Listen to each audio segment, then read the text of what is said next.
நல்ல இது ஒரு நல்ல கான்செப்டாக இருந்தது. ஒரு குரலை வச்சு அவங்களோட ஜேர்னியை வந்துட்டு ஒரு டோக்கன் ஆஃப் அப்ரிசியேஷன் அப்படிங்கிற ஒரு விஷயத்தில் பண்ணது வந்துட்டு நல்ல இன்ட்ரெஸ்டிங்கான கான்செப்டாக இருந்தது. ரொம்ப தேங்க்யூ சார். ஒரு அண்ணா சொன்ன மாதிரி வந்துட்டு சினிமாங்கிறது ஒரு சாதாரண விஷயம் கிடையாது. ஆக்சுவலாக அதில் நம்ம இருக்கோங்கிறதே ஒரு மிகப்பெரிய ஒரு ஒரு பிளெஸ்ஸிங் ஆக்சுவலாக. அந்த மாதிரி ஒரு சினிமாவில் பிடிச்சி ஏறி ஒவ்வொரு படமும் பண்ணுறதுங்கிறது வந்துட்டு அந்த பின்புலம் இல்லாத ஆக்டர்ஸ்க்கு தெரியும். அது அவ்வளோ கஷ்டம் என்ன அப்படிங்கிறது தெரியும். ஸோ அது ஆக்டர்ஸ்க்கு மட்டும் கிடையாது. இயக்குனர்கள், அதே மாதிரி நம்மளை நம்பி வர தயாரிப்பாளர்கள் எல்லாருக்குமே வந்துட்டு அந்த ஒரு விஷயம் பெரிய சினிமாவில் இருக்கிறதே பெரிய விஷயம். ஸோ அதில் வள்ளுவன் பட குரூவுக்கு வந்துட்டு என்னோட மனமார்ந்த வாழ்த்துக்கள். ரொம்ப ஒரு ஸ்ட்ராங்கான ஒரு நல்ல ஒரு பொலிட்டிக்கல் கலந்த ஒரு சோஷியல் மெசேஜ் இந்த படத்தில் வந்துட்டு டைட்டில்லேருந்தே ஆரம்பிக்குது தெரியுது.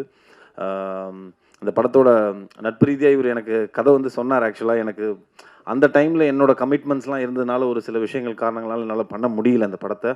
But anyways, wishing the team all the best. And இந்த படத்தோட டிஓபி ஆக்சுவலாக வந்துட்டு எங்கூட 3 படம் பண்ணியிருக்காரு. ஆக்சுவலாக எங்களோட ஜேர்னி காளிதாஸ்லேருந்து ஆரம்பிச்சது.